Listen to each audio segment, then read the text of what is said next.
Bonsoir, merci d'être avec nous pour ce numéro exceptionnel de Zone Interdite. Vous l'avez compris, nous sommes en baie de Cannes ce soir et nous sommes à bord d'un superbe yacht, le yacht du prince Al-Walid bin Talal, un prince saoudien. C'est la 5e fortune du monde. Il a accepté que nous soyons à bord. Il va parler avec nous de l'actualité internationale. Mais auparavant, vous allez voir dans quelques instants un reportage sur sa vie quotidienne. Bonsoir, Your Highness. Merci d'être avec nous. Je suis heureux de vous recevoir sur mon bateau. Alors, je sais que vous venez à Cannes régulièrement depuis que vous êtes enfant. Est-ce que c'est la raison pour laquelle vous aimez notre pays, la France? We've been coming to Cannes for the last 20 years. Ça fait 20 ans que ma famille vient à Cannes. Ça a commencé avec mon père et depuis on continue. Quel est votre souvenir, le meilleur souvenir en France, notamment quand vous étiez enfant? Est-ce qu'il y a quelque chose qui a créé un lien indéfinissable avec notre pays? J'ai toujours aimé la France et les villes françaises, mais c'est après un problème très particulier que je me suis vraiment attaché à votre pays, surtout à cette région du Sud. Mon fils a eu un grave accident ici, il a été grièvement blessé. Il a été transporté à Marseille, à l'hôpital de la Timone, où on lui a sauvé la vie. Depuis ce jour, je suis resté très attaché à la France. Alors vous êtes un prince saoudien, vous êtes un homme puissant, comme on va le comprendre à travers le reportage de tout à l'heure. L'Arabie Saoudite, c'est intéressant que vous acceptiez de cette interview ce soir, parce que l'Arabie Saoudite est dans l'œil du cyclone, terrorisme, montée également du prix du pétrole, montée de l'islamisme, on parlera de tout ça tout à l'heure. Mais d'abord, on va vous suivre dans votre vie quotidienne, à la fois d'homme d'affaires, mais aussi dans vos loisirs, dans vos moments de détente, en Arabie Saoudite, mais aussi à l'étranger. C'est un reportage qui va nous emmener un peu partout dans le monde, et notamment à Beyrouth, à Paris, et également à Riyad, bien entendu. C'est un reportage signé Christophe Brûlé sur des images d'Arnaud Mansir, et ça commence à Courchevel, sur des pistes de ski. C'était l'hiver dernier.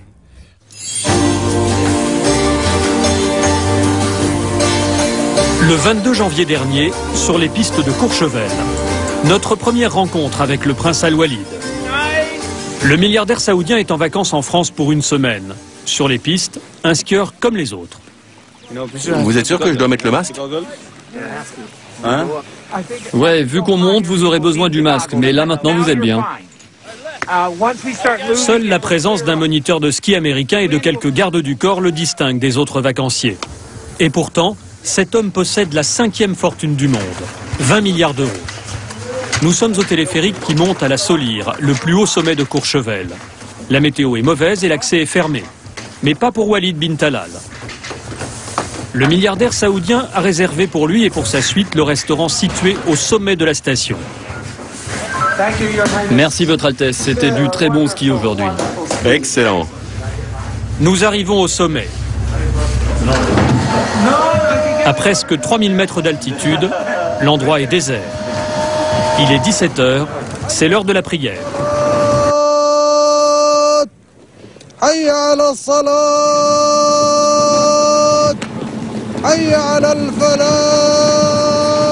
Le prince Al-Walid est un musulman wahhabite, la branche la plus rigoriste de l'islam. Strict respect des principes du Coran et prière obligatoire 5 fois par jour, quelles que soient les circonstances. Il fait moins 10 degrés, il neige, peu importe.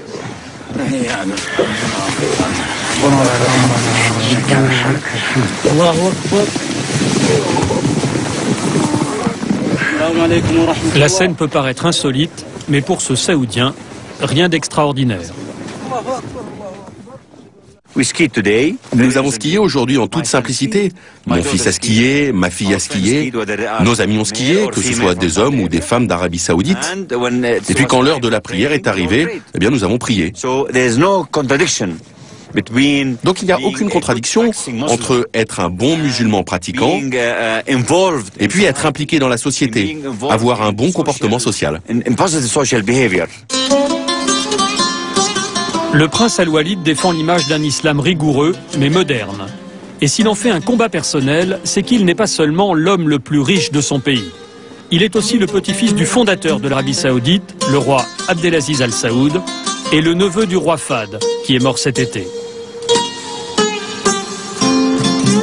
En vacances en France, le prince Al-Walid bin Talal bin Abdelaziz Al Saoud passe la soirée entouré de ses amis, dans ce restaurant d'altitude qu'il a réservé à son usage exclusif. Prince et milliardaire, cet homme a un objectif, changer son pays. Je suis tout ça en même temps. Un Saoudien, un homme d'affaires, un membre de la famille royale. Je suis très proche du gouvernement saoudien parce que je suis l'un d'entre eux. Et puis en même temps, je suis un homme d'affaires qui peut parler librement et franchement. Et j'ai la liberté de dire ce que je pense. Il est 23 heures. Le prince Al-Walid a fait allumer un grand feu, dans la neige. Il aime retrouver l'ambiance du désert, une tradition arabe. Il a même apporté de la musique.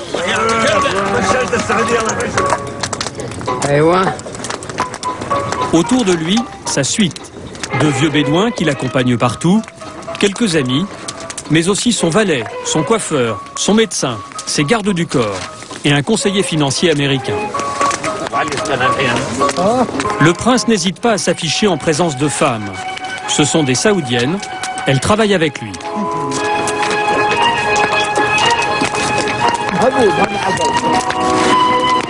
Ce soir-là, le prince nous a donné un rendez-vous.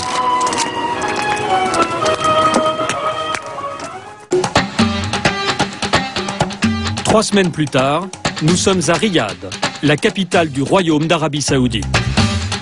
4 millions d'habitants, une ville qui se construit sans cesse et gagne sur le désert. Une ville à l'américaine, divisée en blocs, quadrillée d'avenues et d'autoroutes. On n'y fait rien sans sa voiture. Pour trouver le prince, c'est facile. L'homme le plus riche du pays s'est fait construire une tour à sa mesure, la plus haute d'Arabie Saoudite. 304 mètres, 77 étages. Mais pas le temps de visiter la tour, car au rez-de-chaussée, le prince est sur le départ. Il se rend aux obsèques de l'ex-premier ministre libanais, Rafik Hariri, tué l'avant-veille dans un attentat à Beyrouth. Nous partons pour le Liban. Le prince Al-Walid est membre de la famille royale, mais il n'a aucune fonction officielle. Son voyage au Liban se fait donc à titre privé. Pourtant, lorsque l'homme le plus riche du pays part à l'étranger, cela ressemble fort à une visite d'État.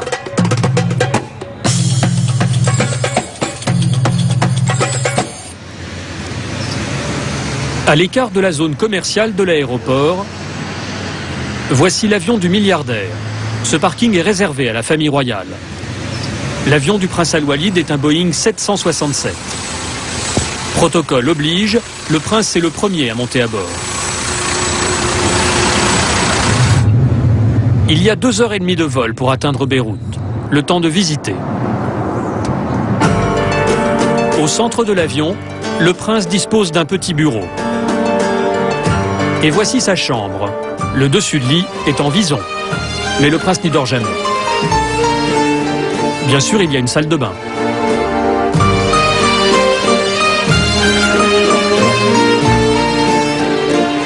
À l'avant, c'est le grand salon. Walid bin Talal voyage avec ses conseillers.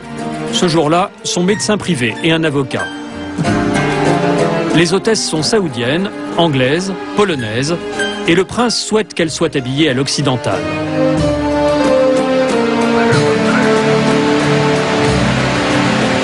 Le milliardaire saoudien possède en fait 3 avions privés, dont 2 plus gros que celui-ci, un Airbus A340 et un Boeing 747. Il a l'embarras du choix. Certains avions ne peuvent pas atterrir sur de petits aéroports. Alors dans ces cas-là, on choisit le petit modèle. Certains avions sont plus rapides que d'autres aussi. Alors certaines fois, on prend le plus rapide.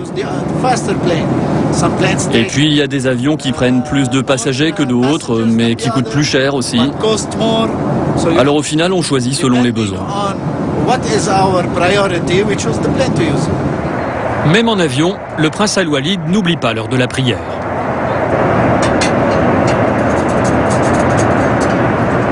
Cet homme qui fait chaque année près de 10 fois le tour de la planète ne veut pas perdre un instant quand il voyage. Il veut garder le contact permanent avec ses affaires. C'est la responsabilité de Raouf, un franco-algérien. Dans l'avion, Raouf vérifie les liaisons par satellite. Tout doit fonctionner. Quand on vole à travers toute la planète, il n'y a pas des zones d'ombre, des endroits où on ne peut plus être joint? Non. Mon travail, justement, c'est d'effacer ces zones d'ombre-là. Je dois toujours trouver une technologie qui nous permet de ne pas avoir de zones d'ombre. C'est là que je change donc les satellites par rapport à l'endroit où on est sur Terre. J'ai juste à changer le satellite pour établir la communication. Et à partir de là, je transfère les appels au prince. Ou sinon, des fois, lui, c'est lui qui m'appelle pour appeler quelqu'un et le transférer d'ici. Donc tout se passe ici. Le fax, l'email, tout arrive là. Aujourd'hui, si le prince tient à se rendre au Liban, c'est parce qu'il a des liens particuliers avec ce pays.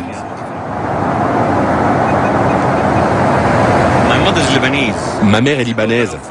Elle est la fille de Riyad El Sol, le tout premier ministre après l'indépendance du Liban, une indépendance obtenue de la France.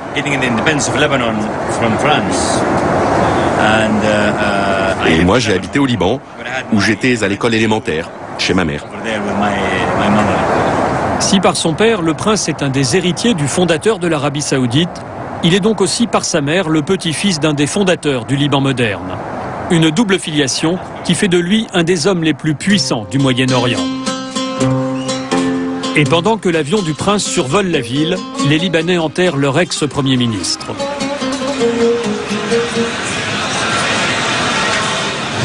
Au Liban, dont il a aussi la nationalité, Walid bin Talal est reçu comme un chef d'État. Au pied de son avion, un cortège de voitures blindées, mis à sa disposition par la présidence de la République libanaise. Ce jour-là, des responsables politiques du monde entier sont à Beyrouth. Voici l'avion de Jacques Chirac. Dans la ville, 3 jours après l'attentat, la tension est à son comble. L'objectif du prince est de se montrer aux côtés de la famille de Rafik Hariri, dont il était pourtant un adversaire politique. Mais il est venu dénoncer le terrorisme.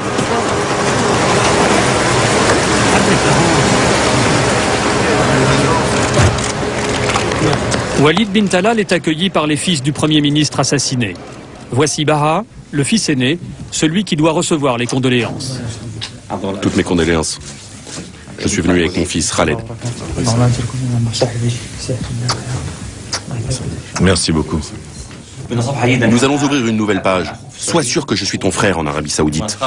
Nous devons nous rencontrer plus souvent, collaborer plus intensément pour la renaissance du Liban et pour continuer ce que Rafik a commencé. Rafik a perdu sa vie pour le Liban. Et sur le perron de la résidence Hariri, les deux hommes font une déclaration commune. C'est exactement ce que souhaitait le prince. Est-ce que vous soutenez une enquête internationale, Votre Altesse? Je laisse cela pour les hommes politiques. Je suis venu présenter mes condoléances, du cœur au cœur. Nous sommes loin maintenant des choses politiques. Je suis venu présenter mes condoléances à mes frères, les fils de Rafik Hariri. Et nous disons que cette maison est la maison d'Al-Walid bin Talal. Je le répète, cette maison est bien la maison d'Al-Walid bin Talal.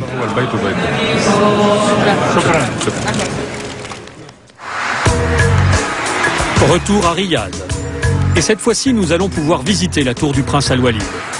Presque au sommet, voici le siège de sa société, Kingdom Holding.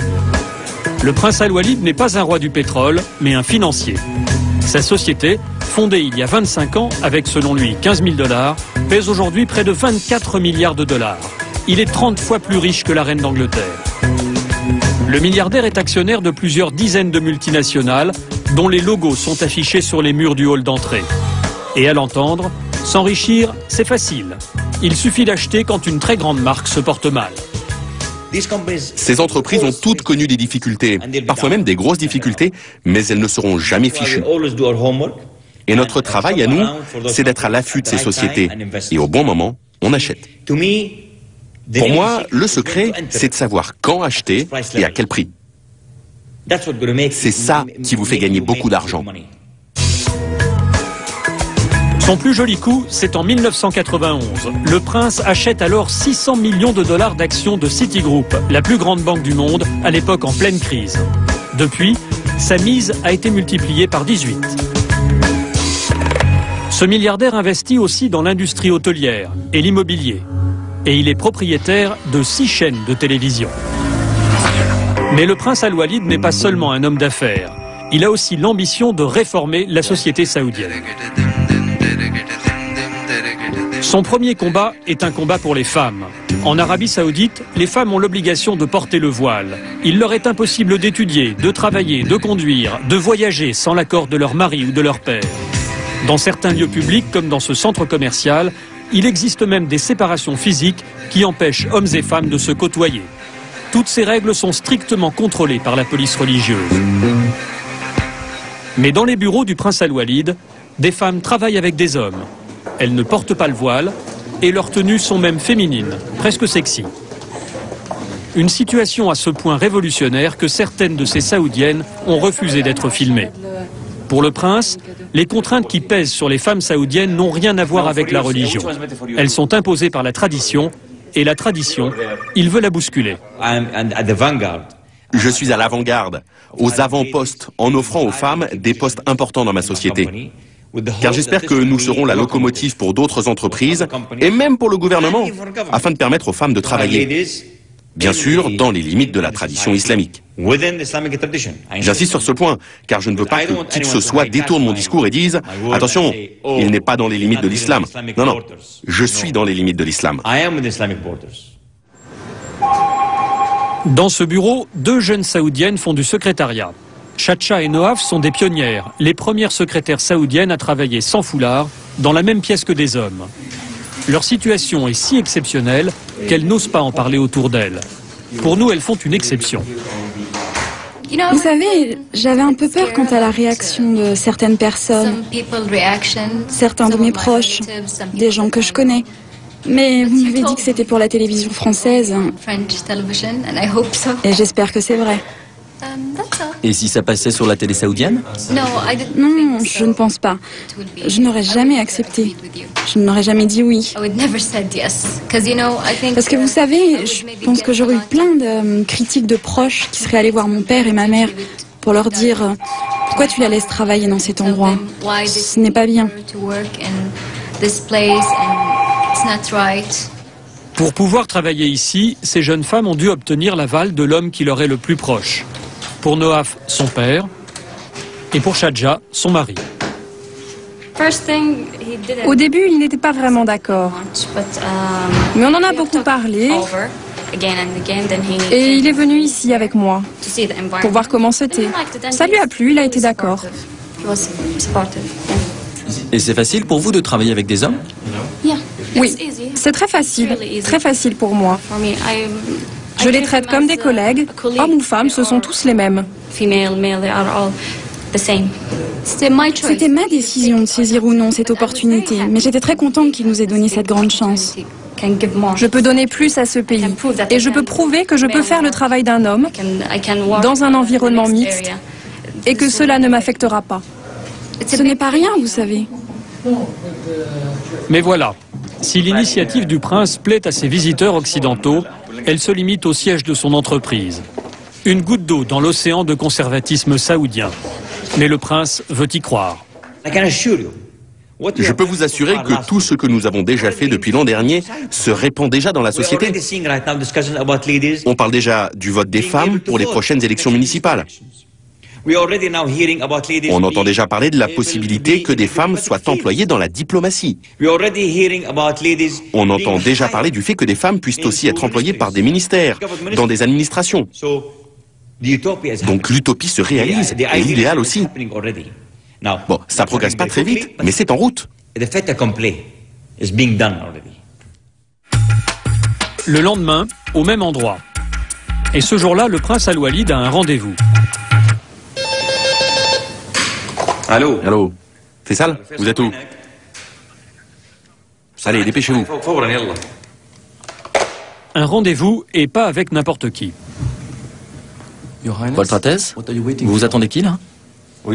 J'attends le Premier ministre du Pakistan qui arrive là maintenant. Vous le connaissez depuis longtemps? Oh, ça fait longtemps qu'on se connaît. Il était à la banque Citigroup. C'était un des hauts responsables de Citigroup. Et puis il était aussi Citigroup, dont je suis un des gros actionnaires. Il était aussi le PDG de la Saudi American Bank, dont je suis aussi un des actionnaires. Enfin, c'est vraiment une grosse pointure. Et de le connaître, ça aide dans les affaires? Ça fait pas de mal. La délégation pakistanaise arrive. Le comité d'accueil est prêt. Le Premier ministre pakistanais, Shaukat Aziz, gouverne depuis 1 an un pays de 150 millions d'habitants confronté au terrorisme et aux difficultés économiques.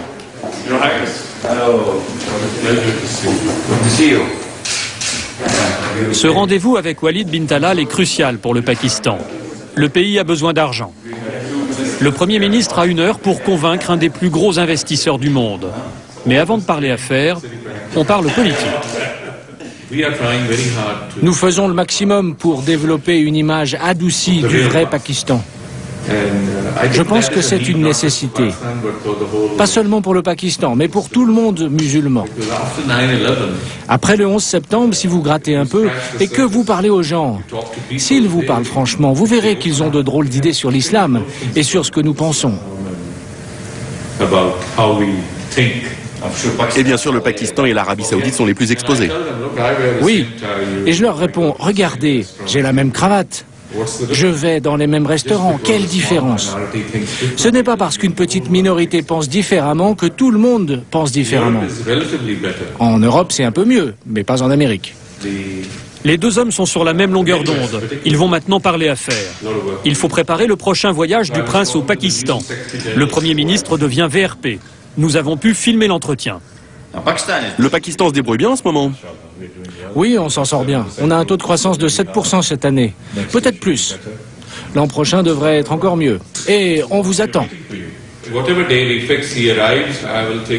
Quelle que soit la date de votre arrivée, je vous emmènerai voir le président. Puis, dans la soirée, nous donnerons une réception pour son Altesse.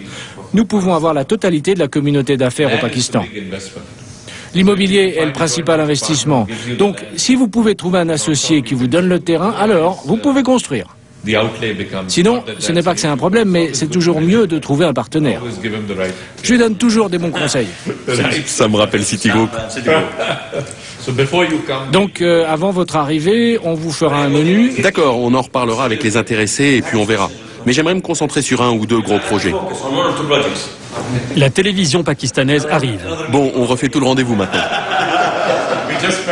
On vient de se rencontrer. Fin de la conversation privée. C'est ainsi que le prince fait des affaires.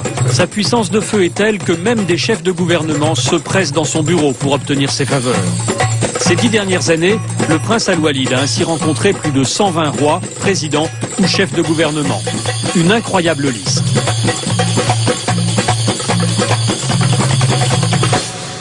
La reine d'Angleterre et son fils. George Bush et son père. Mais aussi le colonel Kadhafi, Yasser Arafat, Silvio Berlusconi, Juan Carlos d'Espagne, sans oublier Jacques Chirac qui a reçu le prince à l'Élysée en juillet 1999. Comment on peut faire le cas échéant pour prendre contact avec vous? Peut-être pourrez-vous voir avec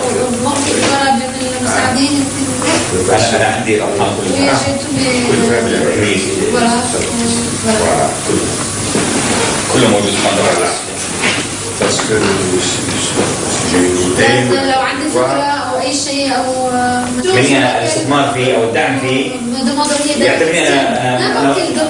Vous pouvez considérer que je suis prêt. Voilà, comme vous êtes un ami de moi,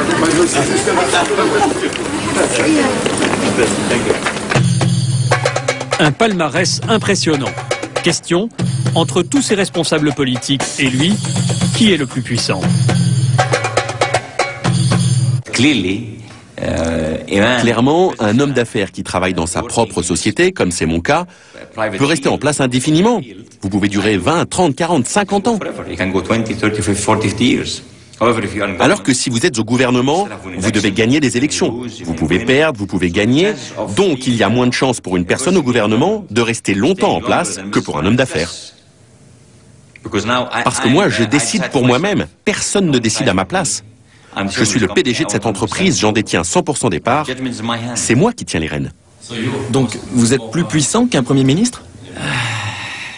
Si c'est vous qui le dites, ça me va. Allez, on part tout de suite. Le prince Al-Walid est capable de passer d'un rendez-vous avec un Premier ministre à un projet très local. Direction le désert. Et c'est le prince qui est au volant. Dans sa voiture, une installation unique au monde, la télévision, mais par satellite. 180 chaînes. Il zappe en permanence. Votre Altesse, vous regardez toujours la télé en conduisant comme ça? Oh, je regarde la télé, je téléphone, je discute, je signe des contrats. Bah ouais, pourquoi? Vous avez une assurance vie? Oui, oui. En France, mais pas ici. Pourquoi, vous avez peur? Nous sommes à la sortie de Riyad, aux portes du désert. Ici, Walid bin Talal possède du terrain, 20 millions de mètres carrés. Et voilà sa méthode pour transformer du sable en dollars. J'ai acheté ce terrain il y a longtemps, celui qu'on va voir maintenant. Et vous voyez, les constructions sont allées au-delà du terrain. Donc il y a la ville qui se construit, et mon terrain est au milieu. Et c'est pour ça que sa valeur augmente. Depuis 8 ans, la valeur de son terrain s'est multipliée par 7. Encore quelques années, et ce sera le jackpot. Votre Altesse, on a dépassé la sortie. Vous pouvez faire demi-tour? Quoi? Pourquoi tu me l'as pas dit plus tôt? Vous étiez en train de parler, Votre Altesse. On n'a pas voulu vous interrompre. Demi-tour. Derrière la voiture du prince Al-Walid, toute une caravane le suit. Ce sont ses conseillers, architectes et géomètres. Une expédition. Il faut passer en tout terrain. C'est joli par ici. Il y a un bouton. Laisse-moi regarder, c'est celui-là? Automatique? C'est écrit là. Ouais, j'essaye de lire. Alors, 4 bas, ça va être assez? En attendant de revendre ce terrain au prix fort, le prince veut le rentabiliser en créant un camp du désert pour riches expatriés prêts à payer très cher une nuit dans les dunes. Une fois que vous êtes ici, vous avez toute la vallée devant vous. Je continue à monter? Vous pouvez. Encore un petit tour de piste et tout le monde suit. Il faut trouver le meilleur endroit pour imaginer le projet. Pas facile de se repérer dans les dunes. Vous voyez, Votre Altesse, on aperçoit la route d'ici. Mais moi, je ne veux pas voir la route. C'est très important, ça. Alors, regardez plutôt par là. Ça, c'est la tente pour les repas? Oui, c'est la tente principale. Comme beaucoup de membres de la famille royale, le prince Al-Walid doit une partie de sa fortune à des opérations immobilières.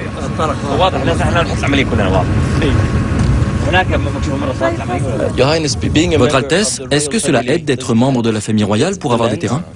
Non, non, ça, je l'ai acheté. Je l'ai acheté avec mon argent personnel. Je n'obtiens jamais de terrain gratuitement. Il est souvent dit que les membres de la famille royale obtiennent des terrains gratuitement. Non, non, ceci a été acheté, et j'en ai la preuve. Je n'ai jamais obtenu un terrain grâce à l'appui du gouvernement. Jamais. Jamais. D'ici, on aperçoit la route, au loin. Le prince n'aime pas l'endroit choisi par ses équipes pour installer le camp. Il reprend le volant pour chercher le site idéal. Je n'aime pas cette vue, c'est vraiment un désastre. Vraiment, hein. J'aime pas. Désolé, hein, mais je préfère te dire la vérité. On n'a encore rien fait, on peut déplacer les drapeaux. Ça y est, ni trop haut, ni trop bas, protégé sans être encaissé, à l'abri des crues, à l'écart de la route. Ce sera finalement ici. La tente, on va la mettre ici. Vous savez ce que c'est, ça? Eh ben ça, c'est la sortie de la tente. C'est tout, terminé.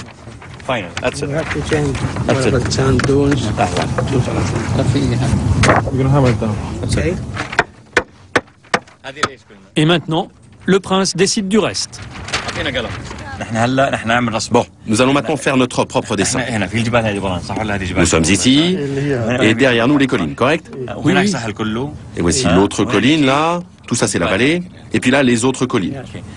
Et on a dit que la tente serait là, n'est-ce pas? Bon, vous allez travailler là. Vous pouvez faire des propositions avec une ou deux options. Vous commencerez par la grande tente, et le reste suivra. Walid bin Talal a parlé, ses collaborateurs n'ont plus qu'à s'exécuter.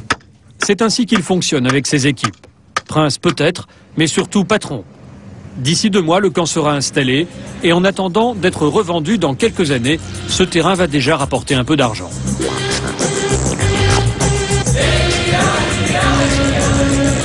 Ailleurs, comme pour ces autres terrains dans la banlieue de Riyad, la méthode est différente. Le prince aménage un nouveau quartier pour faire monter la valeur du sol. Voici Kingdom City, un complexe résidentiel destiné à accueillir les riches expatriés qui travaillent pour les sociétés étrangères. Presque 400 logements et chaque avenue est au nom d'une société du prince. Loyer annuel entre 15 000 et 80 000 euros.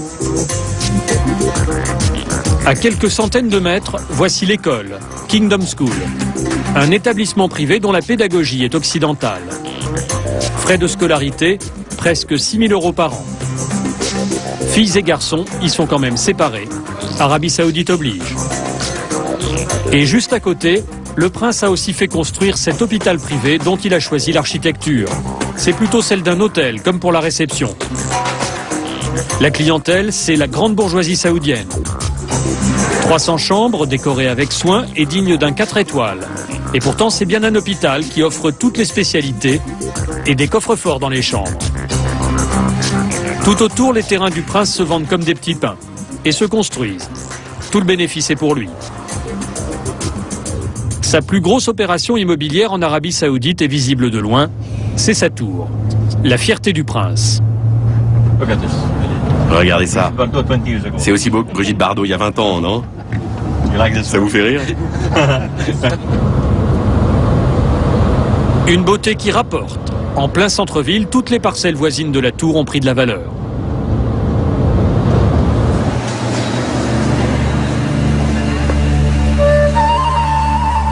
Nous quittons le prince pour aller visiter une autre de ses propriétés, son palais.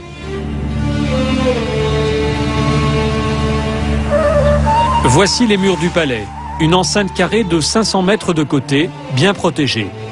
De l'extérieur, impossible de voir ce qui se cache derrière ces murs. Voici la porte d'entrée. Ce palais a été construit il y a 6 ans. Le prince Al-Walid, qui en est à son 4e mariage, vit ici avec sa fille de 21 ans et son fils de 23 ans. À chacun son bâtiment. Un pour le prince et 2 autres pour son fils et sa fille. Au total, 317 pièces. La visite commence par les jardins, dessinés par le prince lui-même. Il adore prendre ses repas en extérieur. Un jardin japonais, quelques rocailles, de quoi organiser d'agréables barbecues. Cette piscine se prolonge à l'intérieur du bâtiment de droite. C'est le jardin secret du prince Al-Walid, le hall africain. Ici, la lumière est jaune, c'est normal, c'est pour faire savane. Walid bin Talal est un passionné de nature et d'Afrique. C'est ici qu'il rassemble ses trophées, ses animaux chassés au cours de safaris africains.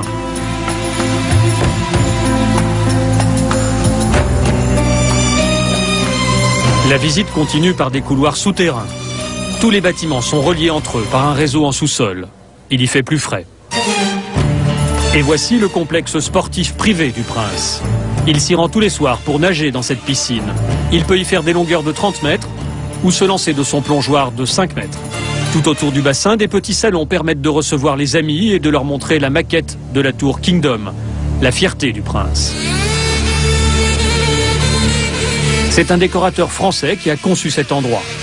La France, où le yacht du prince est amarré chaque été dans la baie de Cannes. Bien sûr, il y a une salle de cinéma privée. Le prince est un amateur de films américains et côté français, il adore Louis de Funès. Et quand il faut partir, le prince peut choisir. Il change de voiture tous les jours. Des 4x4 qu'il possède chaque fois en double exemplaire, un pour lui et un pour ses gardes du corps.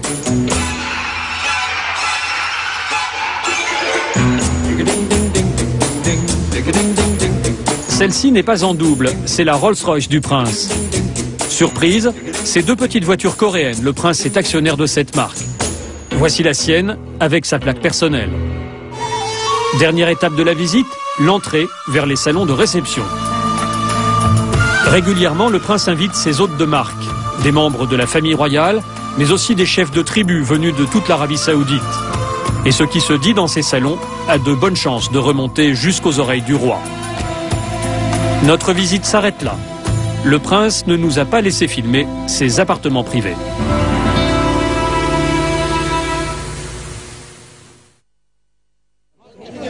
Mais Walid bin Talal a voulu nous montrer autre chose, juste derrière son palais. Il est 7 heures du matin. Le long du mur d'enceinte, des hommes qui attendent. Ils sont au moins 500.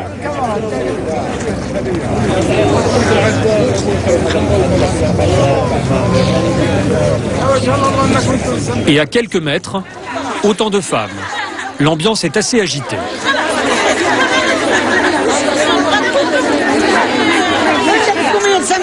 Vous êtes le numéro 199, madame. Vous pouvez aller vous asseoir là-bas au fond. En fait, toutes ces personnes sont ici pour une raison précise, demander de l'argent au prince.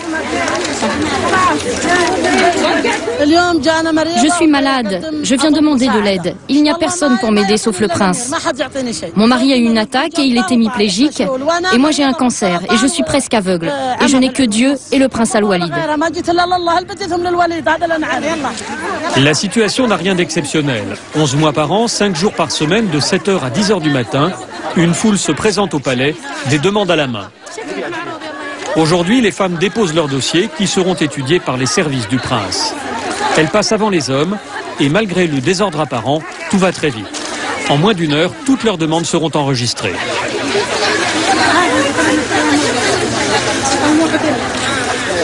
C'est maintenant au tour des hommes de passer au guichet. S'il te plaît, prends ma demande. Prends ma demande, s'il te plaît. Il s'agit d'un système traditionnel fondé sur le Coran. Donner, c'est gagner sa place au paradis. Recevoir, c'est permettre à celui qui donne d'être meilleur devant Dieu. En Arabie Saoudite, les familles riches distribuent toujours de l'argent. L'ambiance est très détendue.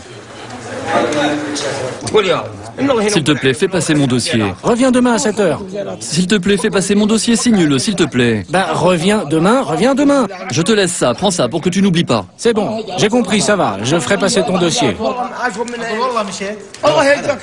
Que Dieu te bénisse. Et donc je reviens quand? Demain à 7 heures. Que Dieu te bénisse. Ma demande est une habitude annuelle que je présente à son Altesse. Une aide chaque fois pour la même chose. J'ai un travail, mais ma famille est grande. Ma famille est grande. Il faut bien vivre.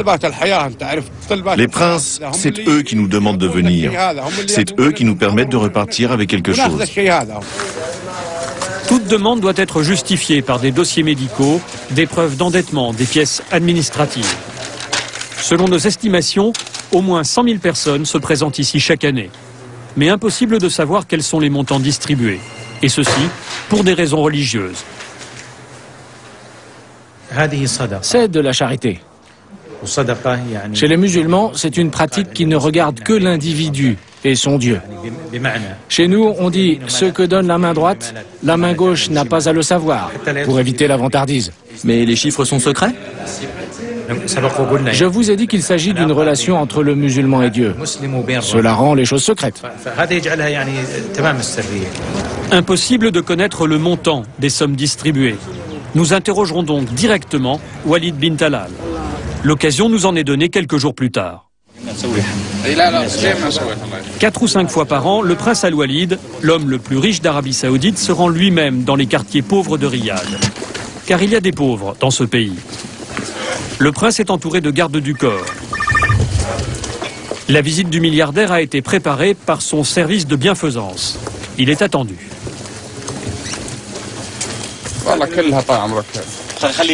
C'est pour moi ça?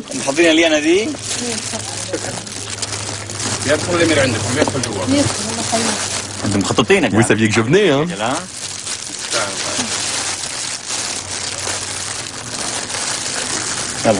On entre?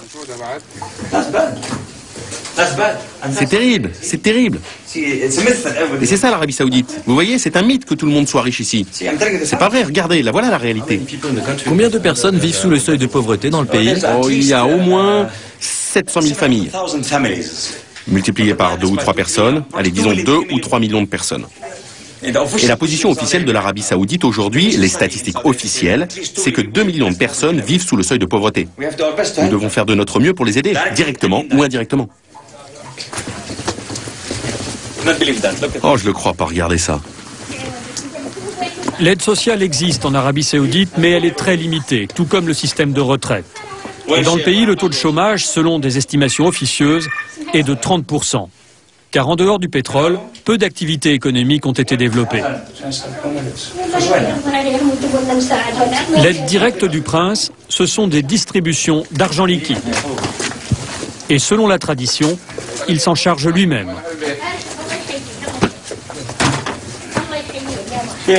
Comment vas-tu? Bienvenue et longue vie. Où est le chef du foyer ici? C'est moi le chef du foyer. Et voici mon fils. Il n'y a que mon fils et moi. Viens ici. J'ai un autre fils criblé de dettes, qui s'appelle Saad. Criblé de dettes.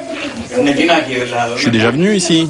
Oui, tu es venu à Ramadan et tu as donné à mon fils Saad qui est grand et brun. Il est toujours criblé de dettes. Et j'ai encore Abdelrahman, Noura et Sheka. Tous comptent sur moi. Où Sheka? Sheka est là. Hassan, où est l'enveloppe? Voilà, c'est pour toi. Il y a ce fils aussi, ce fils qui est malade. Hassan, une autre enveloppe. Et mon autre fils. D'accord, mais arrête de parler. Ça y est, tu arrêtes de parler. Ce soir-là, le prince va distribuer des enveloppes dans une vingtaine de maisons. Et nous pouvons enfin lui demander combien il donne. Votre Altesse, je voudrais vous dire quelque chose. Attends un peu. Votre Altesse, combien est-il dans chaque enveloppe? Je ne peux pas vous dire. C'est entre eux et moi. C'est très intime, juste entre eux et moi. Vous voulez dire que vous savez pour chacun d'entre eux combien il y a? Oui, je sais.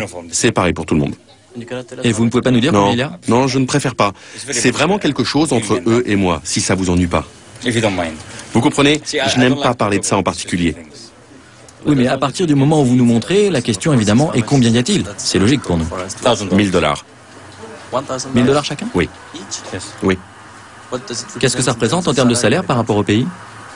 Pas grand-chose. Ces gens, par exemple, ils ont un loyer de $2000 par an. Alors, vous leur payez presque un an de loyer. Je viens là 1 ou 2 fois par an.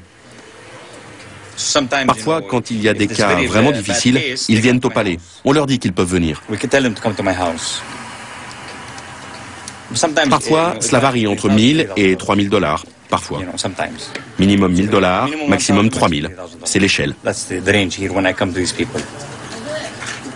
Ce soir-là, Walid bin Talal a distribué devant nous près de 40 000 euros.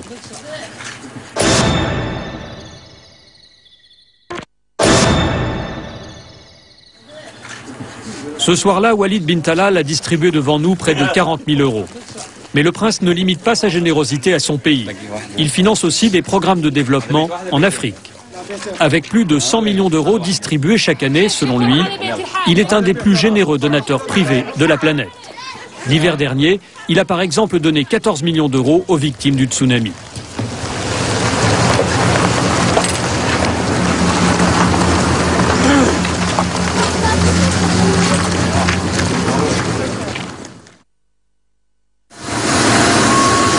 Nouveau voyage pour le prince Al-Walid.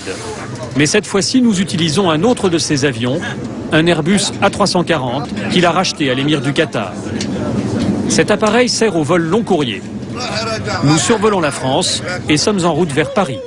Ce sont les vacances du prince, accompagné comme toujours de sa suite. À l'arrière, tout le monde joue à la belote, très populaire en Arabie Saoudite. Pendant ce temps-là, à l'avant, le prince est avec ses amis proches.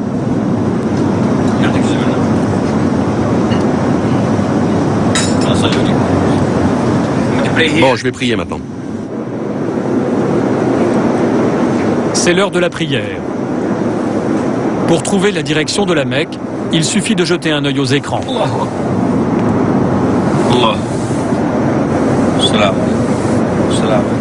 Malgré son immense fortune et sa vie hors du commun, le prince Al-Walid se défend d'avoir perdu le contact avec la réalité. Je ne laisserai jamais le pouvoir m'aveugler. Jamais. Un journaliste m'a demandé une fois, « Prince, vous êtes numéro 3 ou numéro 4 dans le monde. Quand est-ce que vous serez numéro 1 ?» J'ai 2 possibilités. Regarder devant moi les 2 ou 3 personnes qui me dépassent en pouvoir et en argent et me dire « Je vais les avoir ». Ou regarder derrière moi et voir ces 7 milliards de personnes et dire « Oh, merci mon Dieu pour ce que je suis ». J'ai décidé de regarder derrière moi et de dire « Merci mon Dieu de m'avoir mis devant eux ». Et pour ceux qui sont devant, eh bien bonne chance à eux. Le prince Walid est toujours sûr de lui. Et maintenant, ce sont les vacances. Ou plutôt la colonie de vacances. Car quand le prince Al-Walid se déplace avec son entourage, il lui faut un autobus. Son Altesse est au premier rang. Voici l'entourage du milliardaire, un groupe hétéroclite qui mélange vieux amis, collaborateurs professionnels et employés personnels. Et c'est la tradition, les vieux bédouins, amis de la famille.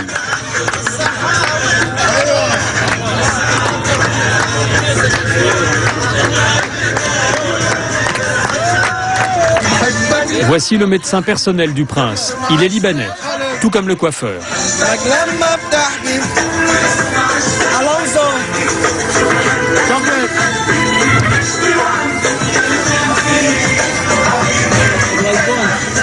Et ce soir, le disc jockey, c'est la princesse Rim. C'est la cassette de ma fille. Mais d'habitude, j'ai ma propre cassette. Mais là, c'est la sienne. Quel est le nom de ce morceau? C'est un mélange de chansons arabes. Mes chansons préférées. Alors, qui décide? Vous ou bien votre père? Mon disque, ma musique. Vous voyez, j'utilise une expression française avec mon fils, ma fille et les gens avec moi. Je pratique le laisser-faire. Elle peut faire ce qu'elle veut et ils peuvent faire ce qu'ils veulent. Chacun a sa liberté et je n'impose rien. Elle a été bien élevée, mon fils a été bien élevé, tous ces gens sont des gens bien, irréprochables, droits, ils font ce qu'ils veulent, tout ceci dans les limites de l'islam.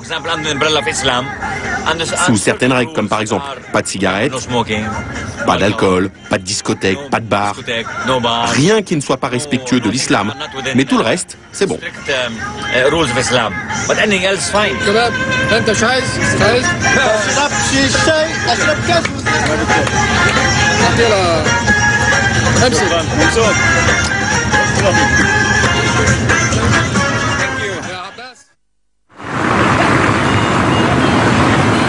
Paris, 8e arrondissement.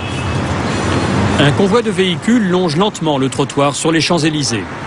C'est la sécurité de Walid bin Talal. Avec sa suite, il est en balade dans la capitale. Le prince connaît très bien la France. Il y passe au minimum 1 mois par an, pour affaires ou en vacances. Et ce soir-là, il dîne avec amis et collaborateurs dans une brasserie de l'Alma. Sur la table, pas d'alcool, pas même pour les amis occidentaux du prince. Et pas de cigarettes non plus. Le prince a des liens privilégiés avec notre pays depuis des années. Mon père était le premier ambassadeur d'Arabie Saoudite en France. Ma mère vit ici, ma tante vit ici. Elles ont toutes les deux des appartements à Avenue Foch et Avenue Montaigne. Mon père aussi d'ailleurs a un appartement à Avenue Foch. Donc on est très liés à la France. Et pour lui, ce sera Avenue Georges V, l'hôtel Georges V, qu'il possède. Il l'a racheté pour 140 millions d'euros en 1996. À l'époque, le Georges V n'attirait plus personne. Une vieille dame décrépie à l'avenir incertain. Le prince Al-Walid a dépensé 180 millions d'euros pour le rénover. Après 3 ans de travaux, le Georges V a retrouvé son lustre. Lorsque le milliardaire est à Paris, il réserve une 50aine de chambres pour lui et sa suite. Nous retrouvons Raouf, le responsable des télécommunications du prince. Voici l'étage réservé. Là à gauche, vous avez donc la suite de son Altesse royale. Elle est juste là. Voilà. La chambre à côté, ça c'est son garde du corps privé, le docteur, son coiffeur qui est là. Et là, vous avez le protocole. Et là, sur la 131, c'est le monsieur qui s'occupe de ses affaires personnelles. Et la 135, c'est le PC communication. Raouf prépare le courrier, les emails, les contrats à faire signer. Raouf est au courant de tout. Vous êtes tenu au secret? Oui. De quelle manière? Secret total. D'ailleurs, je ne parle jamais de fabriquer que ce soit, des investissements, des transactions ou des montants que le prince signe ou donne des ordres. Ça, c'est pas... je suis là aussi pour protéger un peu les informations du prince. Raouf est au service du prince 18 heures par jour. Et voilà le Wall Street Journal qui vient d'arriver. Il est presque 2 heures du matin. Raouf doit rejoindre le prince pour lui fournir les tout derniers emails. Walid bin Talal a fini de dîner et se trouve désormais au Phuket. Les Bédouins sont là. Toute une partie de la terrasse est réservée. Et la question du moment, c'est où dîne-t-on demain soir? On voudrait manger chinois. Mais on doit réserver dès ce soir, hein. Du chinois. Ok, chinois. On pourrait manger chinois à l'Alsace? De la nourriture chinoise dans un restaurant français.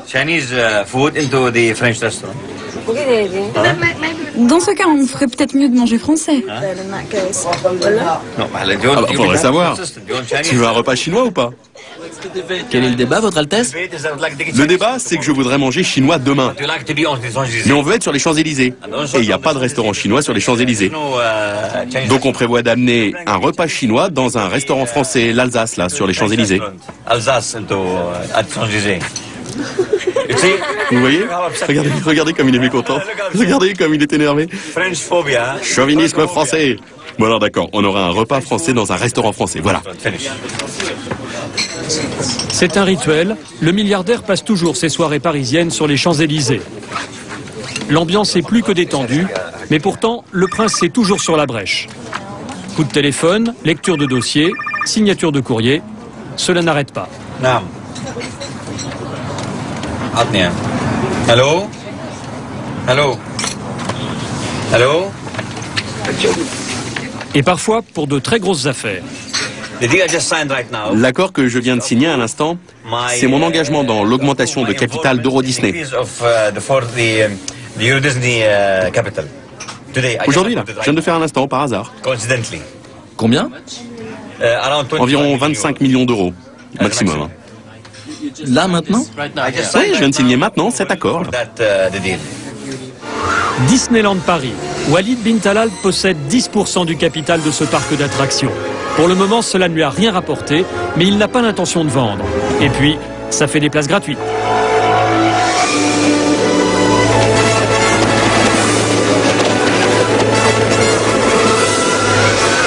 Le prince adore.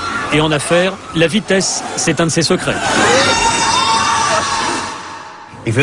Si vous n'avancez pas à la même vitesse que le monde entier, alors vous restez sur la touche, même si vous allez à 100 km/h.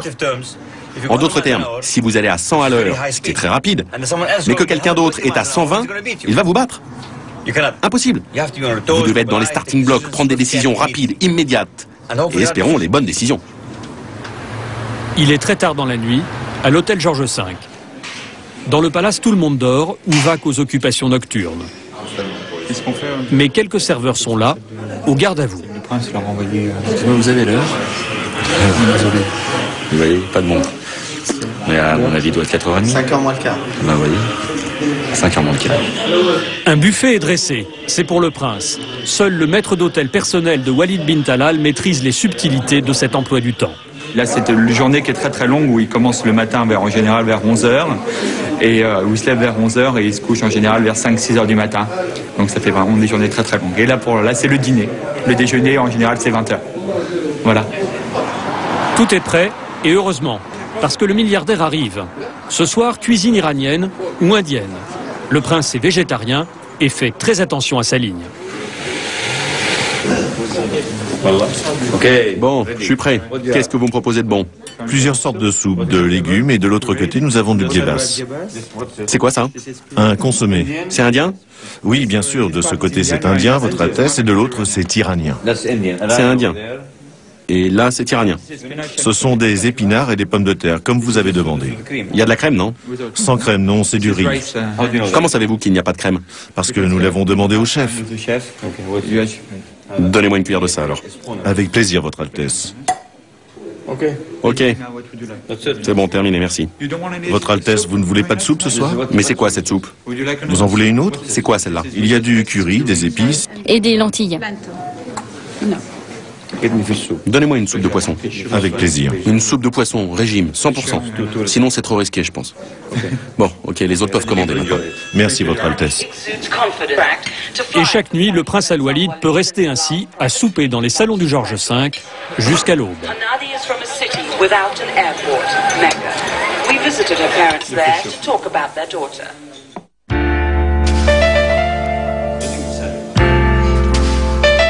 Au même endroit, quelques courtes heures de sommeil plus tard. Le maître d'hôtel du prince est au garde à vous.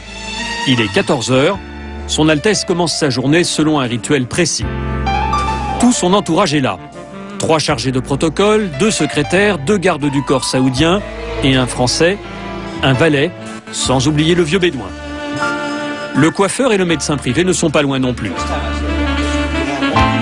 Juste à droite du prince Al-Walid, une télévision réglée sur les chaînes qu'il possède et une petite table sur laquelle sont disposés quelques objets.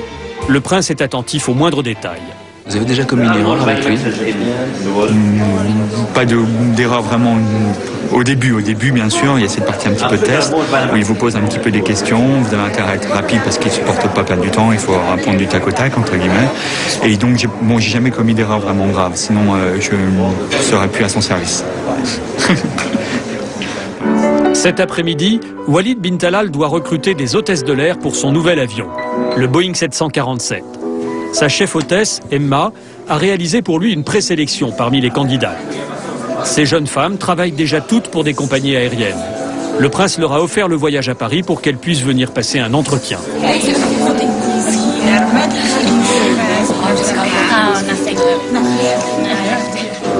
Tu les as toutes rencontrées? Oui. Tu t'es fait ton idée pour chacune d'entre elles? Oui, j'ai ma petite idée. C'est parti. Chacune va avoir droit à 5 vraies minutes d'entretien et une batterie de questions. Bonjour, comment allez-vous? Bien, merci. Vous travaillez où, Sandra? Au Titan Airways. Hein? Titan Airways, à Stansted. Sur quel appareil vous travaillez? Sur 777, 200 et 300. Combien d'années êtes-vous resté avec Qatar Airways? 3 ans et demi. Et vous les avez quittés là maintenant? Oui, en juillet. Vous le voulez ce boulot? Oui, je le veux vraiment. Combien d'années voulez-vous passer avec nous? 7, 6 ou 7. Vous parlez un peu arabe? Un chouïa. Bon alors on se reverra. Ne partez pas. Merci, merci messieurs. Dans ce genre de moment, le prince Al-Walid devient patron. S'il mène les entretiens lui-même, c'est qu'il considère les relations entre salariés de sa société comme une des clés de sa réussite. Emma doit valider cette hôtesse. Et même si moi je suis d'accord, mais qu'Emma ou le commandant de bord ne sont pas d'accord, je ne l'embaucherai pas. Il faut de l'harmonie, toujours. Et ce prince patron n'a pas son pareil pour déstabiliser un interlocuteur afin de le tester. Ce pilote de 747 va en faire les frais. Si je vous offre ce boulot aujourd'hui, vous le prenez? Mais je voudrais savoir. C'est pour du long terme, alors je voudrais vraiment pouvoir voir où nous allons vivre avec ma famille, où nous serons. Donc vous êtes un peu hésitant. Je le suis parce que je ne sais pas. Alors pourquoi être venu si vous hésitez? Parce que j'ai vraiment envie d'avoir ce boulot. Je pense que votre avion, le 747 que vous avez commandé, va être extraordinaire. Et vous voulez quoi exactement? Je voudrais, si c'est possible, voir les conditions de vie. Bon, je vais en parler avec mon commandant de bord maintenant. Merci beaucoup.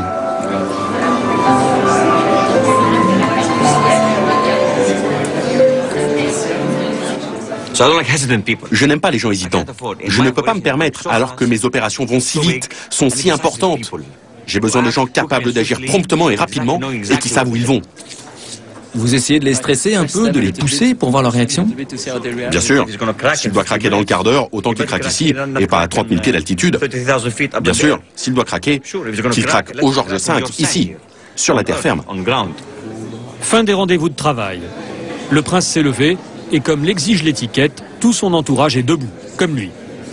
Après avoir fait passer une dizaine d'entretiens d'embauche, son Altesse va maintenant se consacrer à toute autre chose. Ces hommes menés par Raouf sont arrivés de Londres ce matin. Depuis 5 ans, ils travaillent à un des projets les plus incroyables du prince Al-Walid. Et aujourd'hui, ils viennent lui en montrer les tout derniers éléments.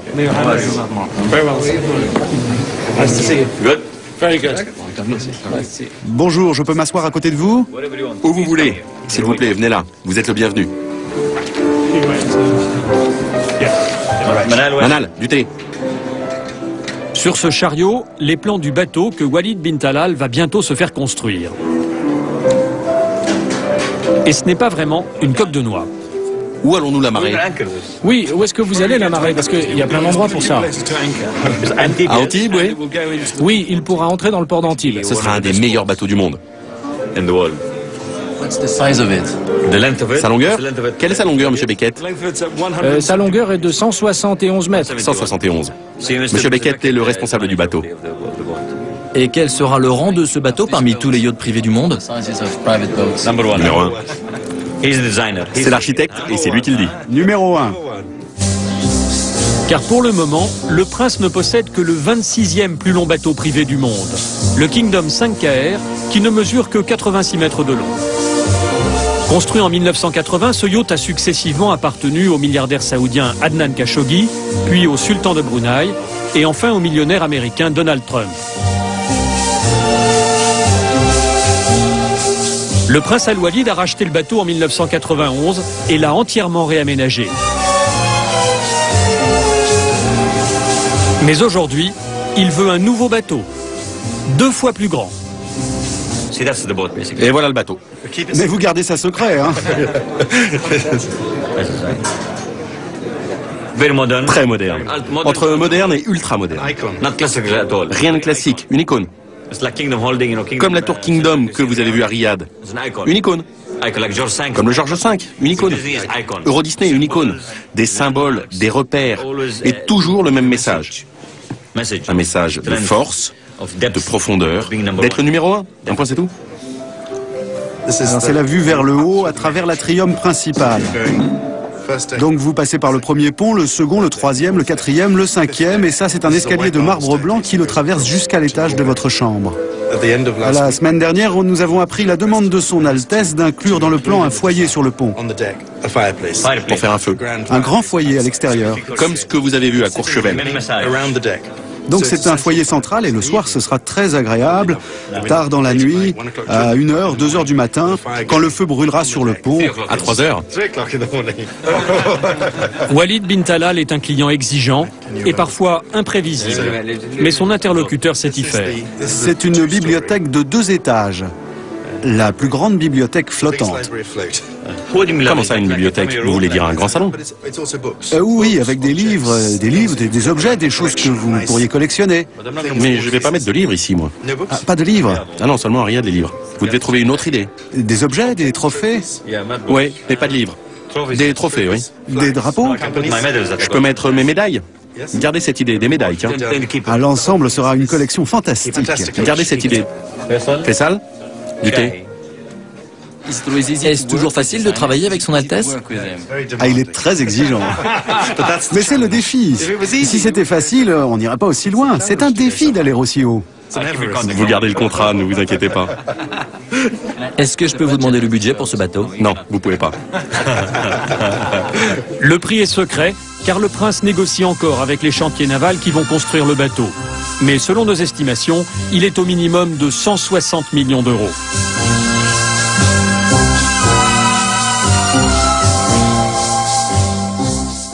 C'est la fin du séjour parisien. Robert, chargé des voyages, récupère l'addition. Une 50aine de chambres, les repas, un service de sécurité français, les chauffeurs, plus quelques pourboires, 450 000 euros au total pour 4 jours.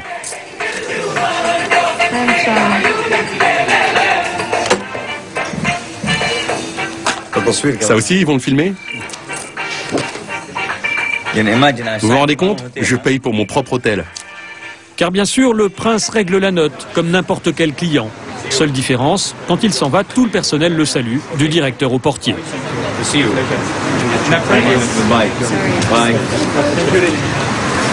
Voici l'autobus princier. Au Bourget, c'est l'Airbus qui attend. Prochain séjour, en septembre. D'ici là, le directeur va pouvoir souffler.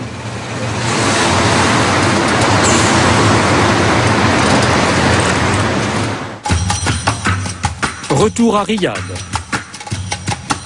Depuis les attentats du 11 septembre 2001, il y a plus qu'un froid entre l'Arabie Saoudite et les États-Unis. Le prince Al-Walid, qui a investi l'essentiel de sa fortune aux États-Unis, veut renouer les liens entre les deux pays. Ce soir, un dîner se prépare dans la tour du milliardaire. Ce n'est pas un dîner officiel, mais il peut compter dans les relations entre Riyad et Washington. Et le prince vérifie lui-même les moindres détails. Vous avez rédigé le menu ou pas encore? Vous allez le mettre là? Vite, très vite s'il vous plaît. Quand est-ce que vous allez mettre les noms? J'attends le... Ce sont nos couverts, ça? Oui, oui. Ça, ce sont nos couverts. Oui, oui. C'est vrai? Pas mal. L'invité du prince, c'est Madeleine Albright, ex-chef de la diplomatie américaine sous la présidence Clinton. Bonjour. Comment allez-vous? Bonjour, comment allez-vous? Elle représente des investisseurs américains à la recherche de bonnes affaires. C'est elle qui a demandé à rencontrer le prince. Ça me fait vraiment plaisir de vous rencontrer. Moi aussi. Mais ce soir, l'objectif est déjà de bien se comprendre et de parler vrai. Alors Madeleine Albright met tout le monde à l'aise par une petite plaisanterie autocritique. J'ai entendu une blague l'autre jour. Un homme est à l'aéroport et il demande à quelqu'un « Qu'est-ce que vous pensez de l'Amérique ?» Et cette personne lui répond « J'adore les Américains. » Alors l'homme demande à une deuxième personne qui lui répond « Quel pays merveilleux, j'adore l'Amérique. » Et ensuite il demande à une troisième personne « Qu'est-ce que vous pensez de l'Amérique ?» Le gars lui répond « Génial, un pays fabuleux. » Et notre homme demande à une quatrième personne « Qu'est-ce que vous pensez des Américains ?» Et la personne répond « Je déteste les Américains. » Et donc notre homme lui dit « Pourriez-vous surveiller mes bagages s'il vous plaît parce que vous êtes la seule personne qui dit la vérité. » Très drôle. J'étais dans le bureau du président Clinton, nous étions en train de prendre le petit déjeuner, on discutait, et juste avant la fin de la rencontre, je lui ai demandé « Quel est le plus gros regret que vous ayez eu pendant votre présidence ?» Il a tapé du poing, et il a dit « Ce maudit Arafat m'a tout fichu en l'air. » C'est vrai. L'ambiance est si détendue que tout le monde en oublie notre caméra. Et le sujet qui va occuper tout le dîner, c'est l'échec de la dernière grande négociation entre Israéliens et Palestiniens aux États-Unis en juillet 2000. À l'époque, le président américain Bill Clinton avait tout fait pour réconcilier Yasser Arafat et Ehud Barak, le premier ministre israélien. Madeleine Albright était là. Le prince veut savoir ce qui s'est vraiment passé.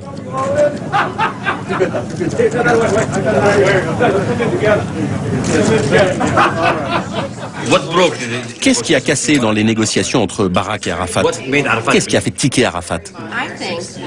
Je pense qu'Arafat ne voulait pas du tout être là. Et qu'il ne voulait pas, qu'il ne pouvait pas trouver un accord. Il n'avait pas assez d'imagination. Quel est le point sur lequel il ne pouvait pas avancer? Tous les points. Il ne pouvait pas. Il pensait qu'il devait obtenir tous les territoires. Il n'aimait pas les points concernant les réfugiés. Il avait des problèmes évidemment avec la question de Jérusalem coupée en deux. Il était très intéressant. J'espère que vous lirez mon livre et vous verrez qu'en fait, il n'était pas engagé. Barak lui faisait des suggestions et Arafat continuait à dire non. Barak était très sincère.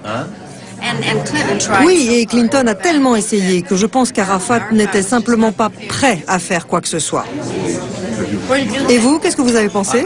Je pense exactement la même chose que vous. Et le prince Abdullah l'a dit aussi qu'Arafat ne pouvait pas le faire. C'est pour ça que je vous pose cette question. Est-ce que Sharon peut se permettre de faire la paix?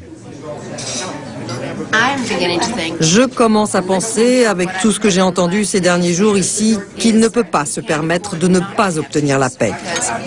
Parce que maintenant, tout est focalisé sur le fait qu'Israël ne fait pas ce qu'il devrait faire. Et je pense que cela rend leur position dans la région de plus en plus difficile. Plus personne ne peut mettre ça sur le dos d'Arafat. Non, tu as tout à fait raison, Greg. Il n'y a plus de raison de le faire. Je pense que Sharon doit bouger. Tout dépend si Bush couvre ou non le fait que Sharon ne bouge pas. Sur la table, ce n'est pas du champagne, mais du jus de pomme. Et vers la fin du dîner, c'est tout naturellement qu'on s'échange les cartes de visite. Mon email, mon fax, mon numéro de téléphone, tout y est. Car il y a aussi ce soir-là l'envie de faire des affaires ensemble. Votre Altesse, je voudrais vous dire quelque chose à propos des investissements. Des grandes multinationales et de très grands fonds de pension américains nous demandent des conseils sur les pays émergents, sur les marchés émergents au niveau mondial, parce qu'ils ne croient pas... Et pour une fois, notre caméra dérange. Est-ce qu'on pourrait ne pas... Pas de caméra, pas de caméra. Comme d'habitude avec le prince Al-Walid, affaires, diplomatie officieuse et politique se mélangent. Pendant cette soirée, il a été décidé que Madeleine Albright allait aider le prince à créer aux États-Unis des centres universitaires consacrés au monde arabe. Une manière de rapprocher les deux pays. C'est le moment du cadeau.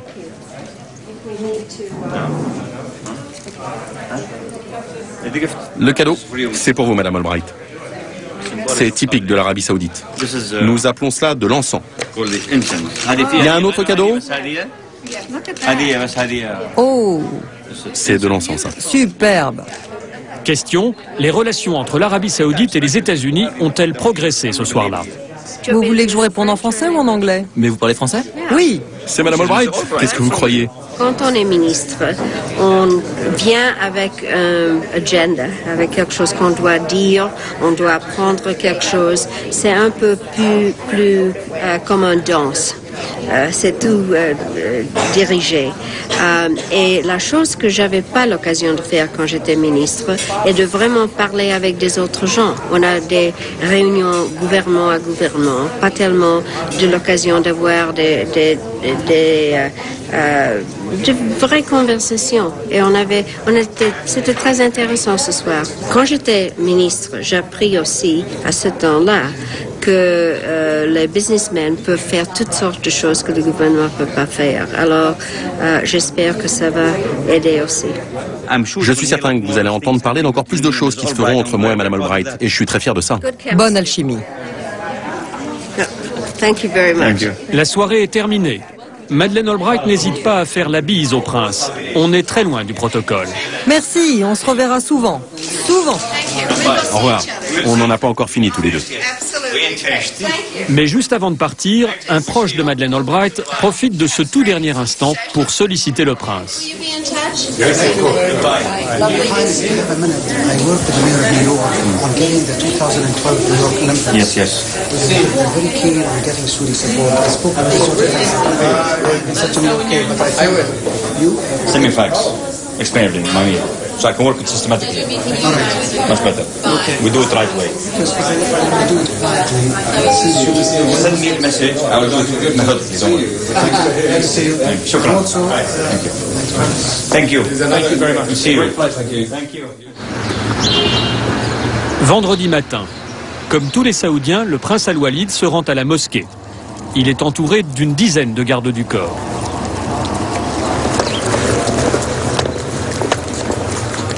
Cette mosquée que le prince a fait construire il y a 10 ans se trouve à 5 minutes de son palais. Elle ne lui appartient pas, mais il l'a entièrement financée. Walid bin Talal y vient toujours à pied et s'installe toujours au même endroit, dos à un pilier. L'Arabie Saoudite est terre de l'islam. C'est dans ce pays que cette religion est apparue il y a 1400 ans. Aujourd'hui, l'islam est ici la religion d'État et la famille royale est considérée comme la gardienne de l'islam. Elle choisit les responsables religieux du pays. Des responsables qui influencent aussi les musulmans du monde entier. 1,3 billion. 1,3 milliard de musulmans considèrent l'Arabie Saoudite comme le gardien de l'islam, comme le guide de l'islam, comme la sécurité de l'islam. Et le même nombre de fidèles prient tous les jours, 5 fois par jour, vers Dieu et en se tournant vers la Mecque. Donc il y a une énorme responsabilité et je peux vous assurer que la famille royale et le gouvernement d'Arabie Saoudite prennent ça très au sérieux. La présence de notre caméra dans cette mosquée saoudienne pendant la prière est tout à fait exceptionnelle. Les fidèles sont surpris, mais pas hostiles. Quant au prêche, pas de doute, il nous est clairement destiné.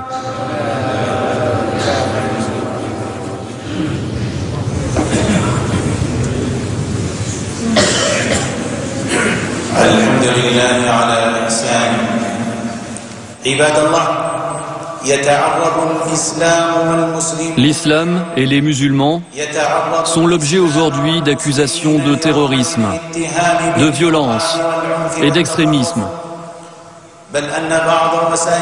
Certains médias biaisés considèrent le terrorisme comme une caractéristique intrinsèque à l'islam et à ceux qui y adhèrent.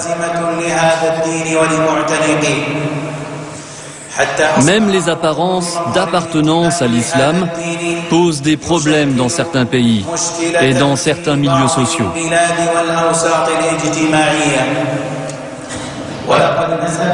Des médias ont allégué que les enseignements de l'islam poussent au terrorisme et invitent les musulmans à prendre son chemin. Ils disent que des versets coraniques et des paroles du prophète parlent du terrorisme explicitement ou tacitement. Cela est en totale contradiction avec la réalité. Le prophète dit au sujet des gens du livre: les juifs et les chrétiens ont les mêmes droits que nous et les mêmes devoirs que nous. Le Coran enseigne le bon traitement avec eux.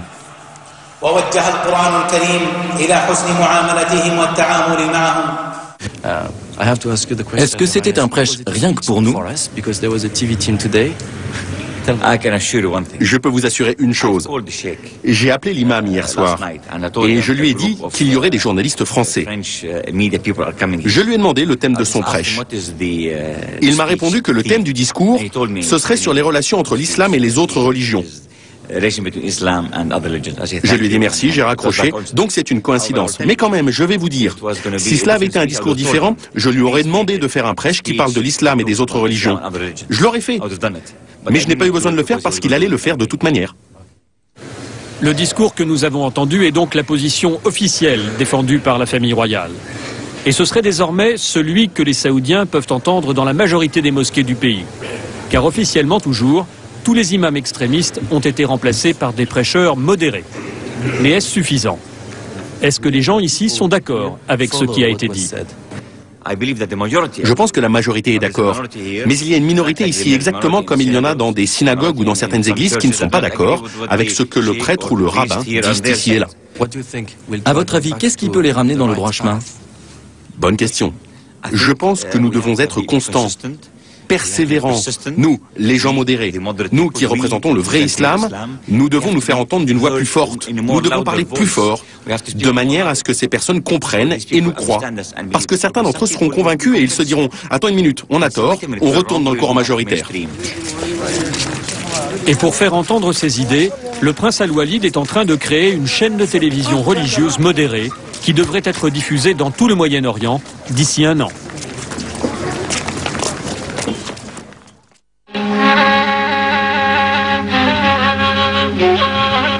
À 50 km de Riyad, en plein désert, on se croirait dans un décor digne d'un James Bond.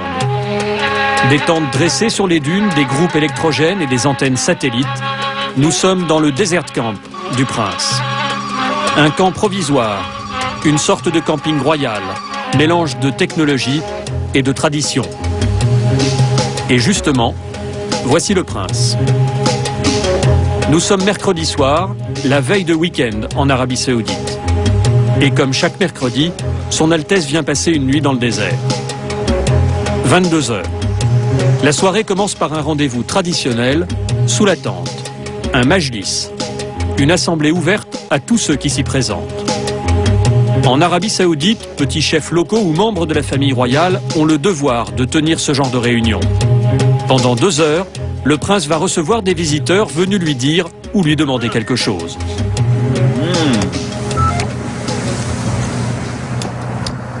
Comme ça, pas bien pour moi. Même sous la tente, la nuit, la température peut descendre à quelques degrés seulement au-dessus de zéro. Devant le prince, des faucons, symboles de puissance, qui sont dressés pour chasser ou pour décorer. Et toujours la télévision, à portée de vue. Voici les premiers pétitionnaires. Ce sont des chefs de tribus et des notables. Une quinzaine de personnes. Leurs demandes n'ont rien de politique. En général, ils veulent simplement de l'argent ou un avantage personnel. Par pudeur, ils parlent très bas.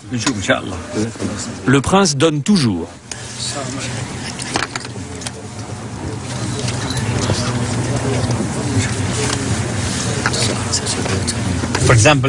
Par exemple, ce monsieur, il a un emprunt auprès d'une banque. Voilà la preuve. 100%. Oui, mais peut-être qu'il ne rembourse pas pour de mauvaises raisons. On l'aide. Un Saoudien, on l'aide. Ça va. Pas de problème. Mais ce n'est que le début d'une longue soirée. Car dehors, ils sont plus de 500 à attendre de rencontrer le prince.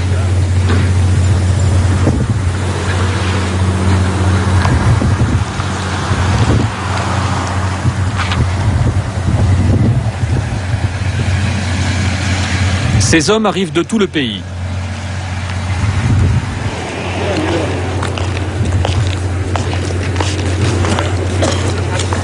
Plutôt que de se présenter au palais pour déposer leurs doléances, comme ceux que nous avions filmés quelques jours plus tôt, ceux-là ont choisi de venir au Majlis, dans le désert. Si ces hommes ont voulu venir ici ce soir, c'est pour pouvoir remettre leurs demandes au prince en main propre. C'est la tradition.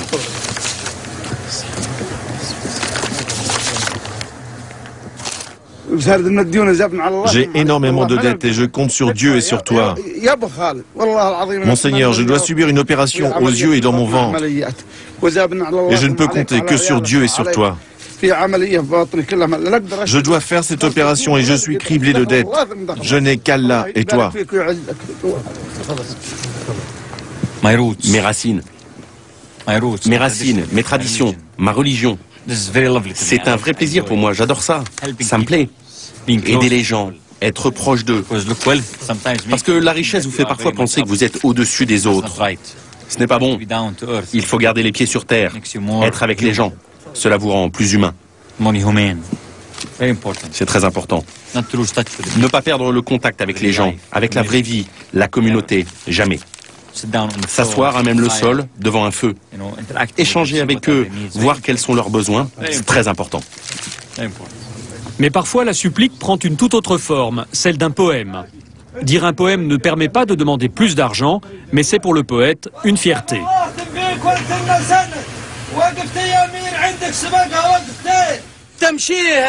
Tous les rois se tiennent debout pour toi, parce qu'ils connaissent Walid, qu'ils ne peuvent t'égaler.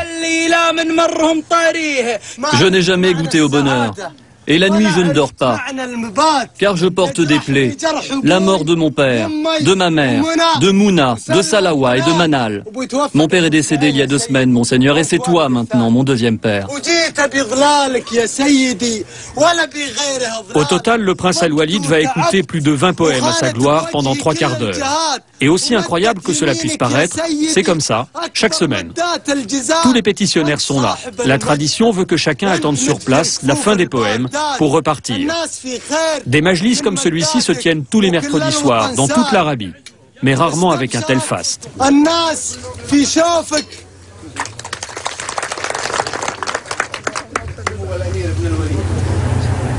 Il est 2 heures du matin et ne reste plus que les intimes. Dis un poème, vas-y, dis un poème. Ce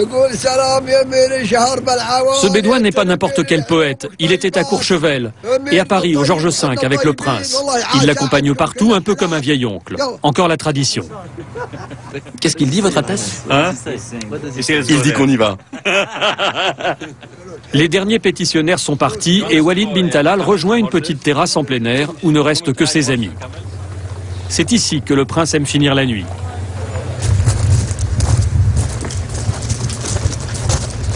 Ici, plus personne ne vient lui demander quoi que ce soit. Et comme toujours, lorsqu'il aime se détendre, il y a un grand feu.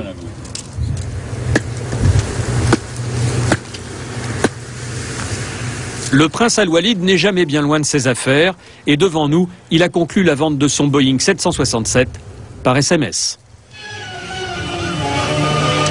Autour de lui, son entourage du désert se détend. Des tournois sont organisés et une fois par mois, le prince offre $1000 aux gagnants. Mais Walid bin Talal a-t-il vraiment écouté tous ceux qui sont venus le voir ce soir?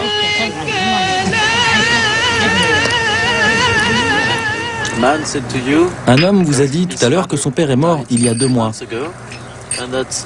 Il y a 2 semaines. Oh, pardon, je n'ai pas compris. Et il voulait que vous soyez son père maintenant. Ouais, je suis fier de ça. J'aime ça. Je pense que ce qu'il veut me dire, c'est qu'il me fait confiance et il veut que je sois comme son père. Pour moi, c'est un honneur qu'un Saoudien vienne et me dise « Soyez comme mon père ». Je ne serai jamais comme son père. Mais je serai de fait son père. De toute évidence, il veut de l'attention. Il veut que je prenne soin de lui. Et c'est quelque chose que je veux faire. Alors vous entendez vraiment ce qu'ils disent? Ah oui, j'entends. Vous prêtez vraiment attention à ce qu'ils disent? Je prête trop d'attention à ce qu'ils disent. Ce que ces gens disent, c'est un message direct du peuple d'Arabie Saoudite. Certains d'entre eux viennent et disent « j'ai besoin de ça ». D'autres disent « je veux ça ». Certains disent « j'espère ça ». Mais d'autres me disent ce qu'ils attendent de la part du gouvernement. Donc il y a beaucoup de messages politiques sous-entendus dans ces poèmes. Nuit blanche. Il est presque 6 heures du matin. La télévision diffuse un programme religieux. C'est l'heure du petit déjeuner. Une grande tente est prévue pour cela et tous les plats ont été apportés du palais. Autour du prince, les fidèles. En fait, toujours les vieux bédouins et des collaborateurs de sa société. L'atmosphère est très détendue, ce sont les rares moments d'intimité du milliardaire.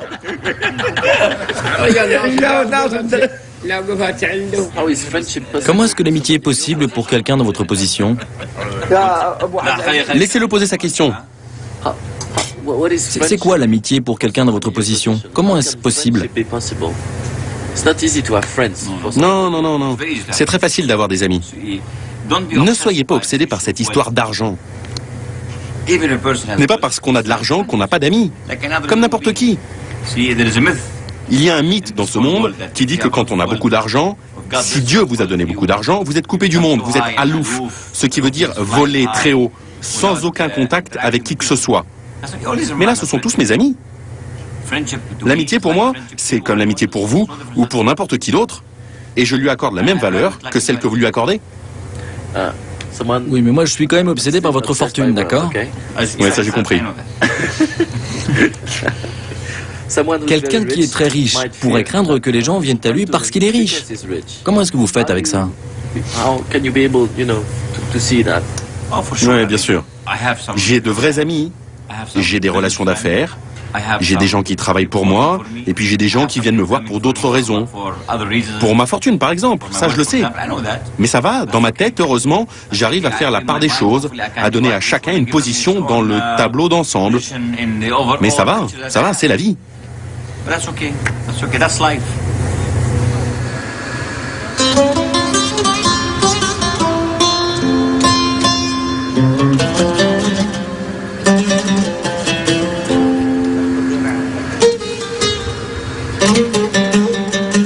Il est 7 heures du matin.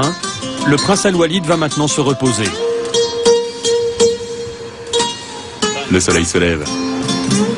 Demain, le milliardaire passera sa journée dans le désert.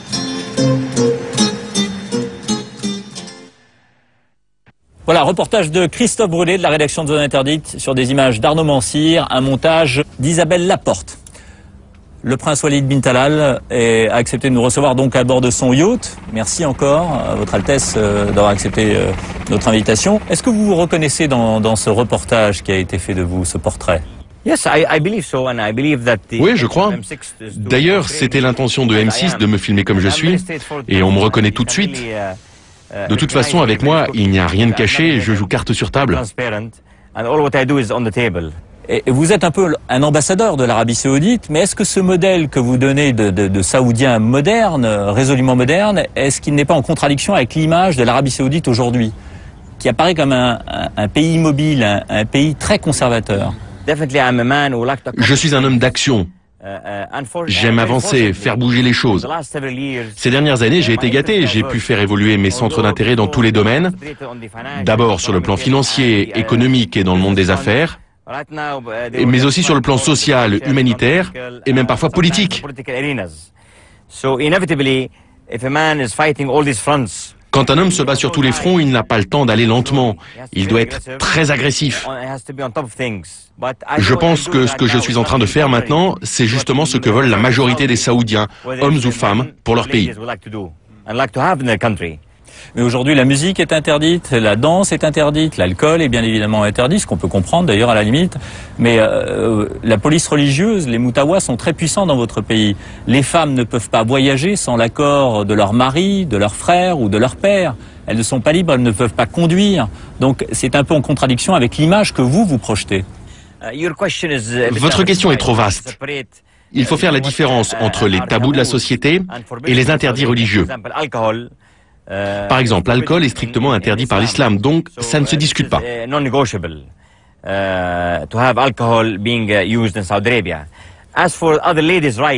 pour ce qui est des droits des femmes, comme celui de conduire ou de travailler dans des conditions identiques à celles des hommes, ce n'est pas du tout contraire à la religion. Et croyez-moi, dans les années qui viennent, les femmes pourront conduire en Arabie Saoudite. Et je le dis publiquement, pas seulement en ma qualité de membre de la famille royale, je suis persuadé qu'il n'existe aucune règle religieuse qui empêche les femmes de conduire. Et je suis sûr qu'elles pourront bientôt conduire, très bientôt. Est-ce qu'on peut être à la fois un État islamique et un État moderne? Bien sûr que nous pouvons être à la fois un État islamique, ce que nous sommes, et un État moderne, bien sûr. Et d'ailleurs, c'est ce qu'on s'efforce d'être. Par exemple, aujourd'hui en Arabie Saoudite, on utilise les mêmes technologies que vous en Occident. On regarde la télévision, on roule en voiture, on se déplace en avion. On fait beaucoup de choses comme dans le monde occidental. Donc oui, nous voulons la modernité de l'Occident, sans aucun doute. Mais attention, ce n'est pas pour autant que nous voulons adopter la mentalité occidentale. Car certaines habitudes occidentales ne sont pas conformes aux exigences de l'islam.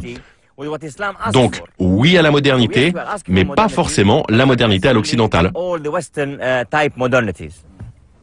Parlons de la liberté religieuse. Est-ce que vous trouvez normal qu'en Arabie Saoudite, il n'y ait pas d'église possible, il n'y ait pas de liberté de culte, que les soldats américains qui sont venus en Arabie Saoudite il y a une quinzaine d'années pour défendre l'Arabie Saoudite, le territoire saoudien, contre les visées de Saddam Hussein, n'aient pas pu rentrer sur le territoire saoudien quand ils étaient chrétiens avec une Bible, avec un signe de croix ou assister à des messes?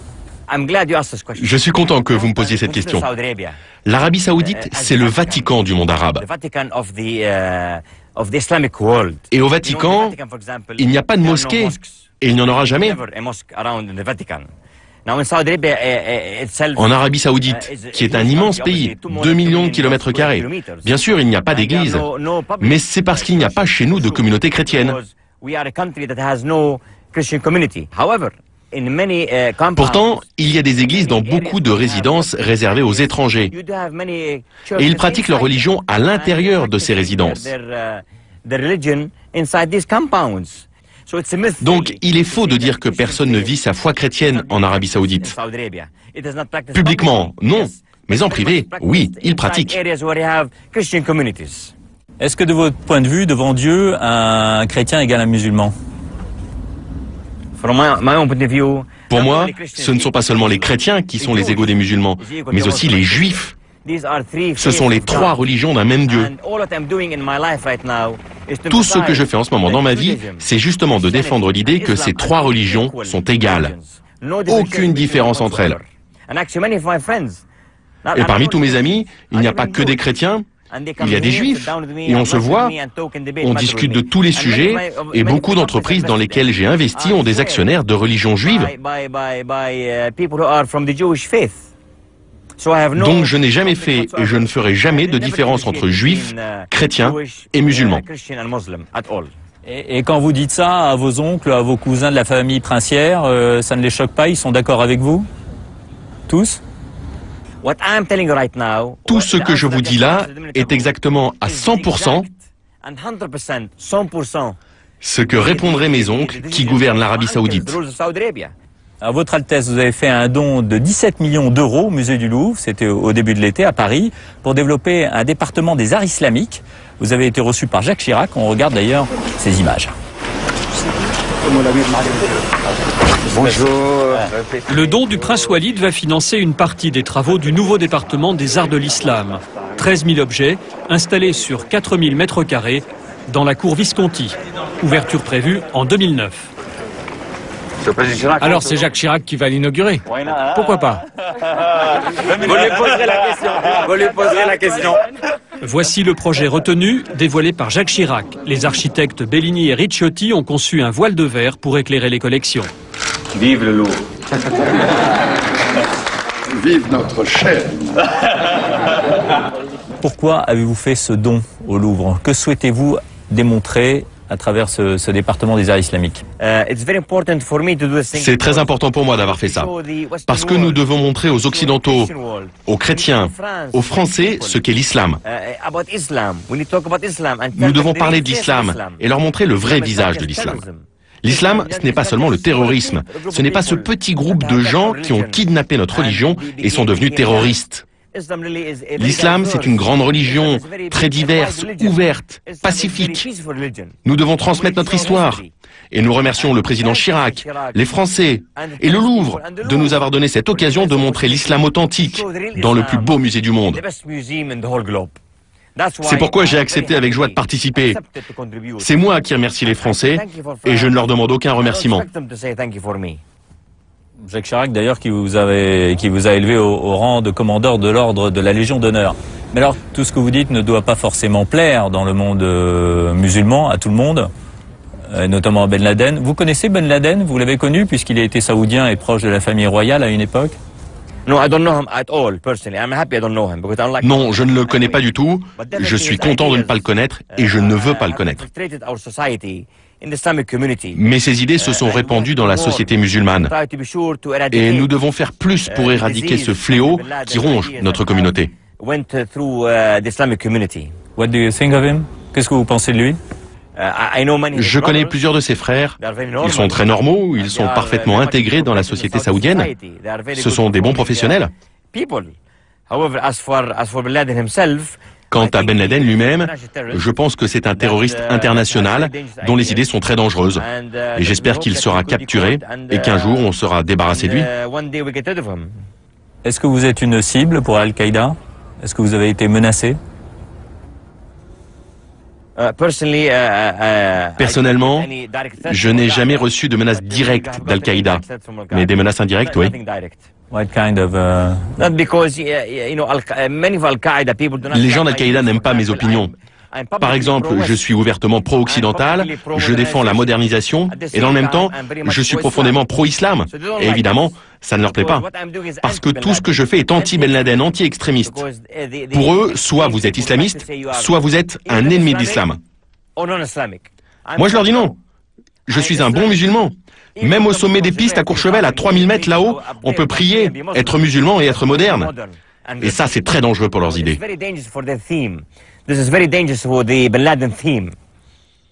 Et plus on vous écoute, et moins on comprend pourquoi vous ne faites pas de politique, notamment en Arabie Saoudite, pour que ça aille plus vite. Mais c'est un mythe de croire que pour agir en politique, il faut faire partie du monde politique. Je ne suis pas du tout d'accord avec ça. On peut faire beaucoup de choses en politique, dans le domaine économique ou financier, sans être soi-même un politicien. Par exemple, qui est l'homme le plus influent du monde?